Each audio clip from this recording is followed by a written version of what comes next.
Good evening, all dear students. I am Devin Tiwari from EX department, SIIT Engineering College, going to present you my YouTube video lecture on the topic Norton's theorem.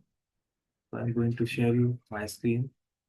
So hopefully it is visible to you, my screen. So Norton's theorem, first of all, we should know what is Norton theorem.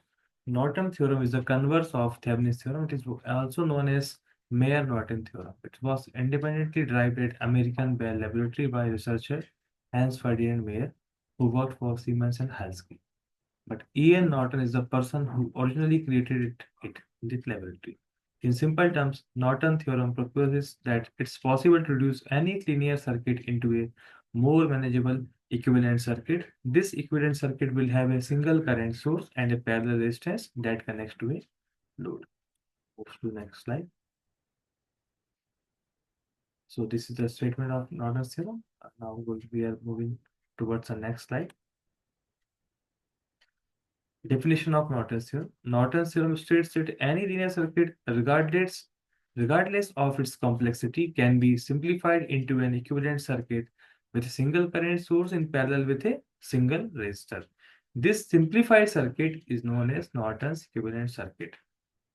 So what it states that it will be comprising of a simplified version of circuit which have only a single current source and a parallel resistance which is equivalent resistance which is found by opening the load terminals and all other energy sources replaced by their internal impedance.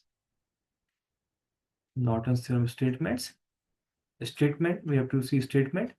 It states that any two-terminal linear bilateral network containing a number of voltage sources and resistance can be replaced by a simple equivalent circuit, which is consisting of a current source IN in parallel with a resistance RN, where IN or ISC, same thing, is known as short circuit current source. It is also called Norton's current source.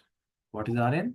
RN is the equivalent resistance of the network as seen from the two terminals A and B. That means the terminals which we have opened. That means load is removed from A and B. It is also called Norton's resistance. RL is a load that we have removed. So Norton's analogous circuit is made up of Norton's resistance Rn, Norton's current source In. The current source is in parallel to the resistance. Move to the next slide. This is Norton's theorem circuit diagram. The blue diagram you can see. Suppose in this left side, it is a given circuit comprising of some voltage source and some linear elements there, and RL is a load resistance. So we have to convert this circuit into a Norton circuit. So we already know that we have to convert this circuit a simple circuit, and that simple circuit will consist of a single current source and a resistance, equivalent resistance in parallel, and a load resistance. And this IN is short circuit current source or Norton's current. This RL is the equivalent resistance which is found from this A and B terminals by removing RL, equivalent resistance. And RL is the resistance which is now connected to again form this Norton's circuit.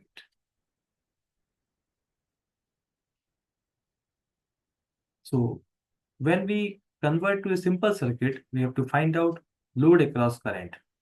So this formula for determining the Norton's in Norton circuit the load current across the load.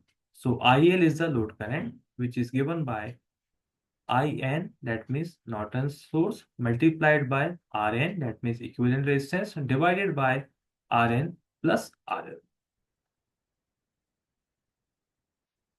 Advantage of Norton's theorem: it reduces the complexity of network.